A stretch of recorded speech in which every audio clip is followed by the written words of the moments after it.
dengan Wilbur itu lahir di kota Oklahoma, Amerika Serikat pada 31 Januari 1949. Semasa sekolah, Wilbur menetap di beberapa tempat karena mengikuti ayahnya yang seorang militer. Ayahnya adalah seorang pilot pesawat tempur Amerika yang menikah dengan ibunya Wilbur tidak berapa lama setelah Perang Dunia Kedua berakhir. Masa kecil Wilbur banyak dihabiskan bersama ibunya. Ibunya memiliki karakter estetis yang tinggi sehingga hal tersebut mewarnai karakter Wilbur. Sisi feminin Wilbur lebih berkembang dalam jiwanya. Pada sisi lain, ayahnya yang berlatar belakang militer dan atletis juga tidak luput membentuk karakter Wilbur. Dua karakter bertolak belakang itu menjadikan Wilbur memiliki kepribadian yang unik, integral, dan holistik. Wilbur adalah anak tunggal sehingga segala perhatian dan kasih sayang kedua orang tuanya hanya tertumpah kepadanya. Wilbur menjadi siswa yang sangat cerdas dan aktif semasa sekolah dasar dan menengah. Ia selalu menduduki prestasi puncak di sekolahnya. Wilbur juga aktif dalam berbagai organisasi sekolah dan mengikuti berbagai kegiatan olahraga seperti sepak bola, voli, basket, dan senam. Semasa sekolah menengah, Wilbur selama 4 tahun berakhir sudah berpindah sekolah selama 4 kali. Kondisi tersebut turut memengaruhi karakter Wilbur baik positif maupun negatif.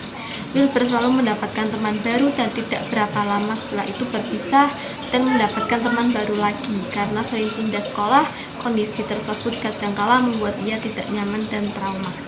Dua karakter yang dikotomis seperti yang telah disebutkan di atas membuat sebagian orang itu salah paham. Wilbur pada dasarnya tidak terlalu suka menulis. Ia lebih senang berpikir.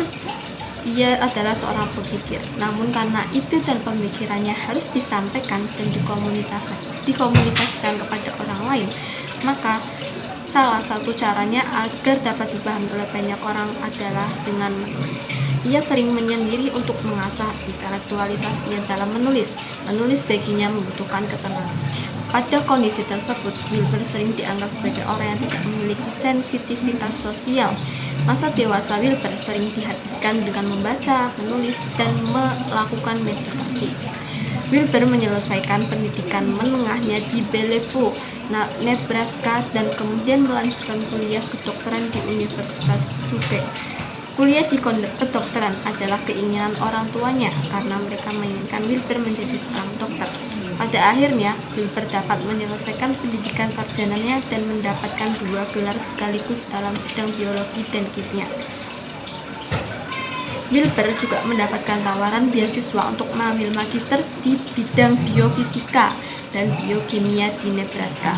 Selama 1 tahun pertama dan kedua perkuliahan, ia mulai tidak tertarik mendalami sains serta lebih banyak membaca psikologi, filsafat, metafisika, dan agama baik yang berasal dari barat maupun timur.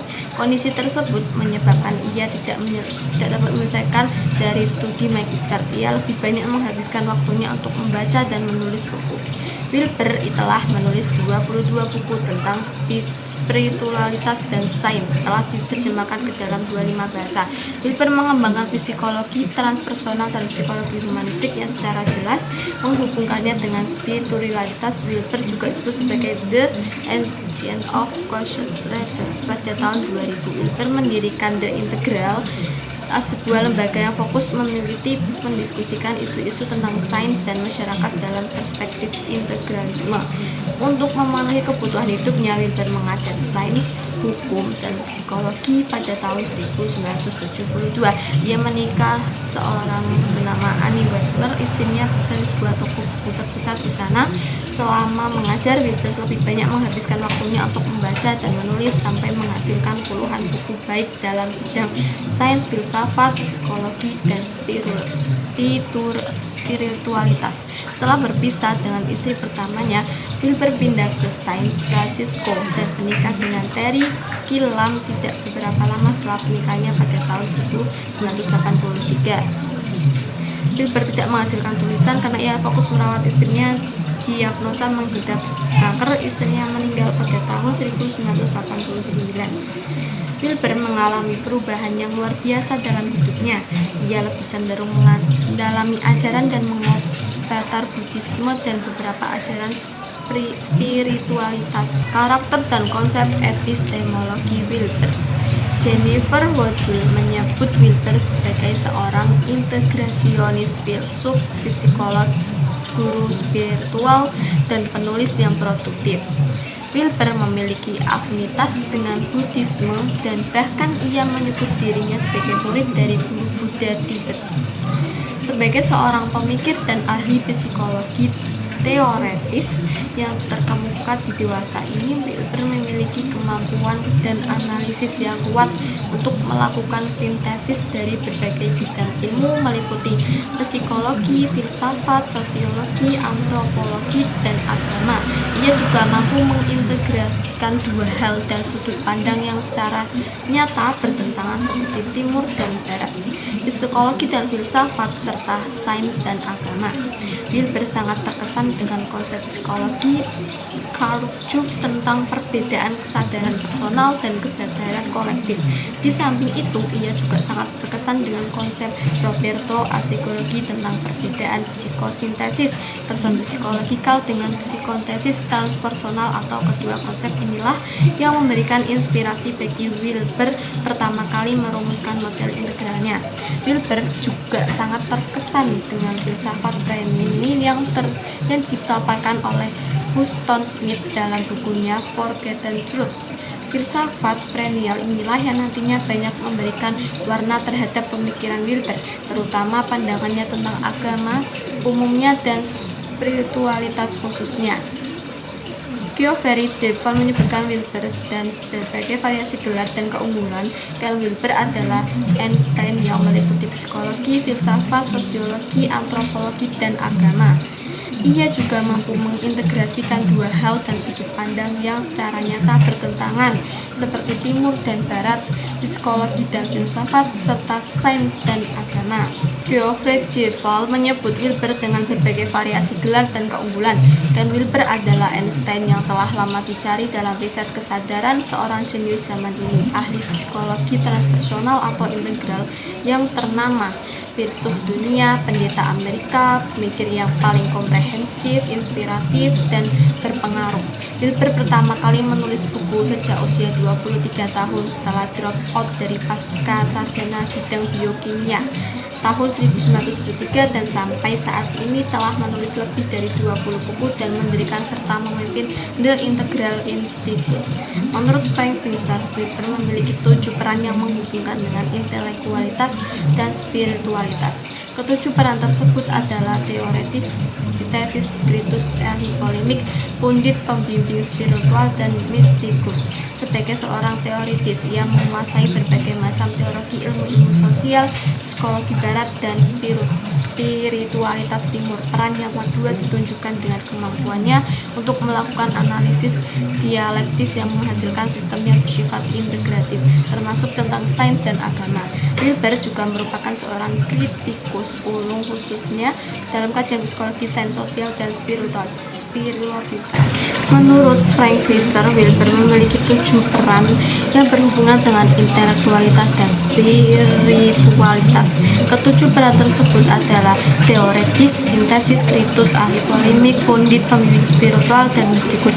Sebagai seorang psikologi barat dan psikologi timur, peran yang kedua ditunjukkan dengan kemampuannya untuk melakukan analisis dialektis yang menghasilkan sistem yang bersifat integratif, termasuk tentang sains dan agama. Wilber juga merupakan seorang kritikus ulung, khususnya dalam kajian psikologi sains sosial. Peran berikut adalah kemampuan untuk menjawab berbagai polemik dan memberikan jalan keluar. Ia juga berperan sebagai guide atau pemimpin kerohanian, khususnya dalam Zen Buddhisme.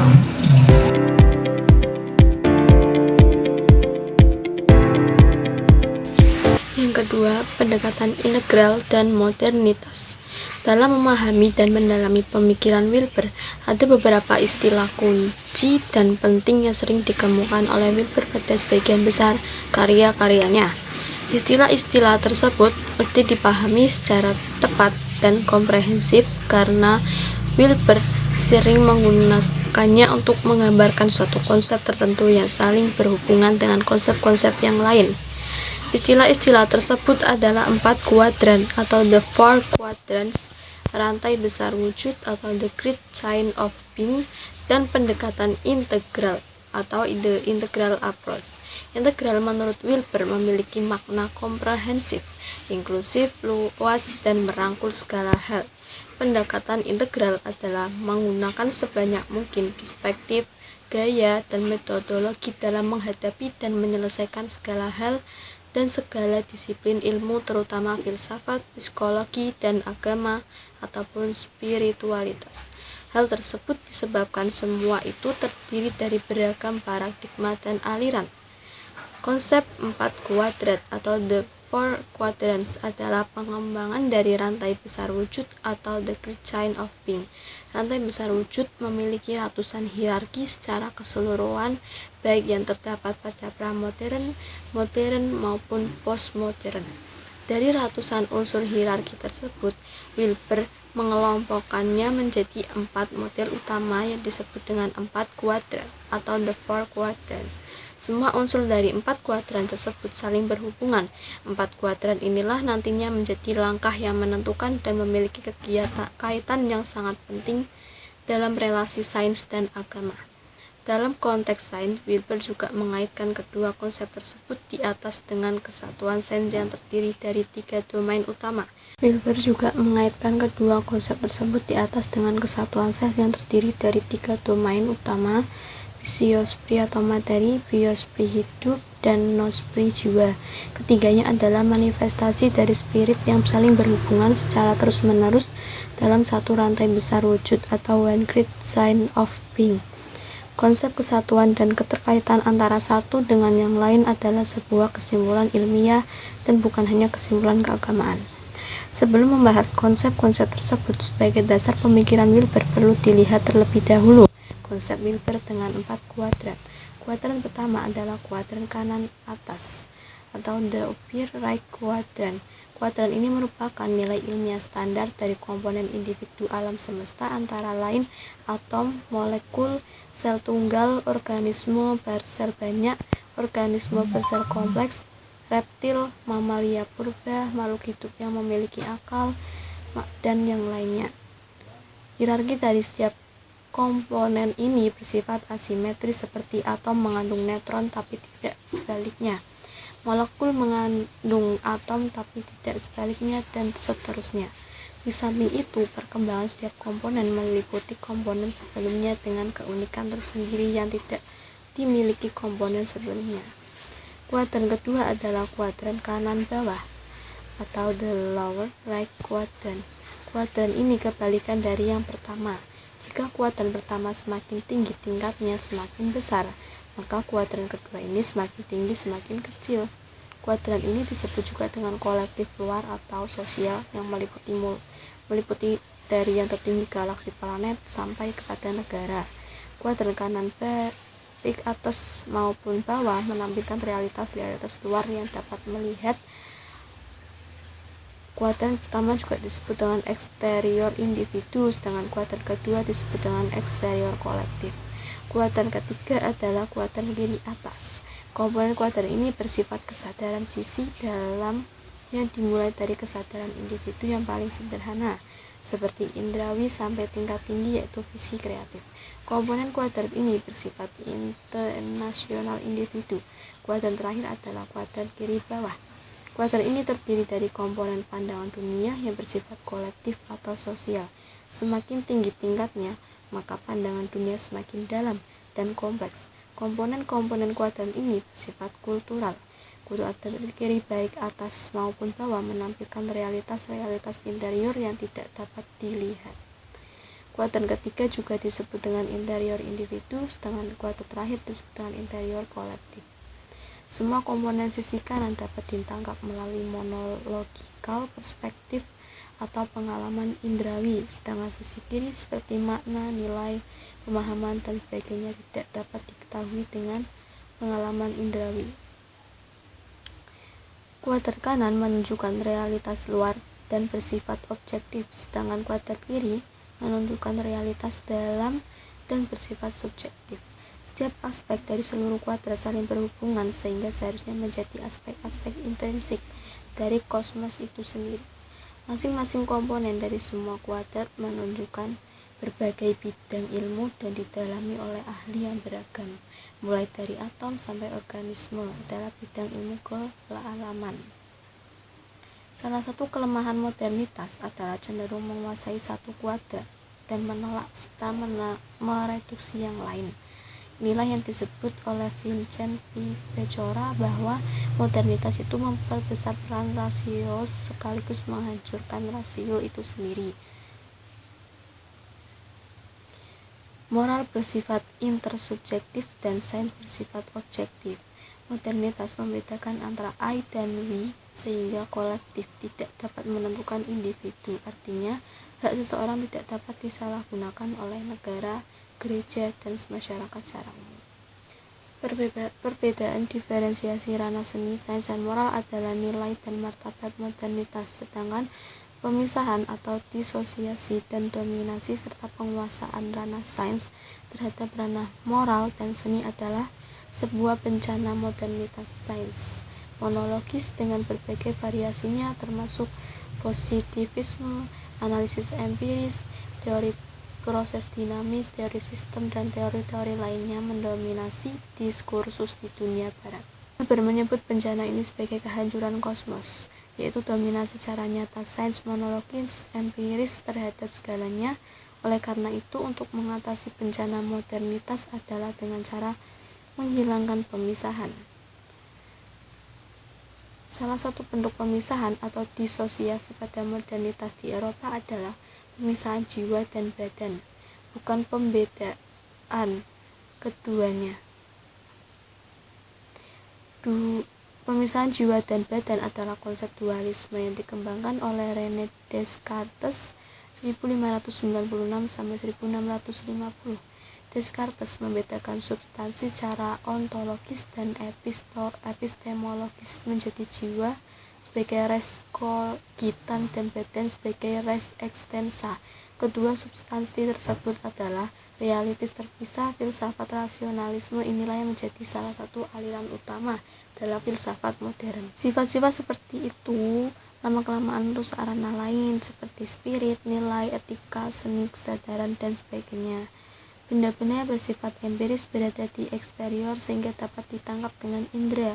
Kesadaran, pikiran, jiwa, dan Tuhan berada pada posisi interior dan tidak dapat ditangkap dengan indera. Dalam konteks tiga konsep besar I, we, dan it, kuadrat kiri atas mewakili I, kuadrat kiri bawah mewakili we, dan kedua kuadrat kanan mewakili it.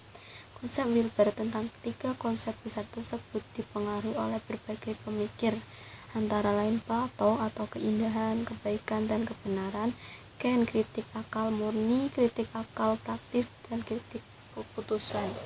Popper subjektif atau kultural. Pemikiran Immanuel Kant pada dasarnya terkait dengan tiga pertanyaan besar, yaitu apa yang dapat diketahui, apa yang seharusnya dilakukan, dan apa yang dapat diharapkan.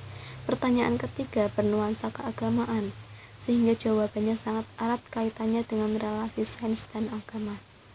Tiga model validitas pengetahuan yaitu paradigma, pengalaman, dan falsifikasi dapat digunakan sebagai alat untuk mengintegrasikan empat kuadran dengan hierarki besar tradisional tentang wujud termasuk agama. Pada dasarnya setiap level dari rantai besar tradisi tidak seragam dan monolitik, namun setiap level paling tidak terdiri dari 4 dimensi atau 4 kuadran. Keempat dimensi tersebut adalah subjektif, objektif, intersubjektif, dan interobjektif. Wilber menyebutnya juga sebagai intensional, behavioral, kultural, dan sosial. Keempat ranah tersebut secara ideal adalah satu kesatuan yang utuh dan tidak dapat dipisahkan sebagai ranah interior dan interior. Penyatuan ranah interior dan eksterior ataupun bagian kuadran kiri dan kanan adalah sebuah model naturalisme transendental atau transendentalisme naturalistik. Oleh karena itu, model penyatuan ini tidak dapat menghindari penyatuan antara spiritual dan natural.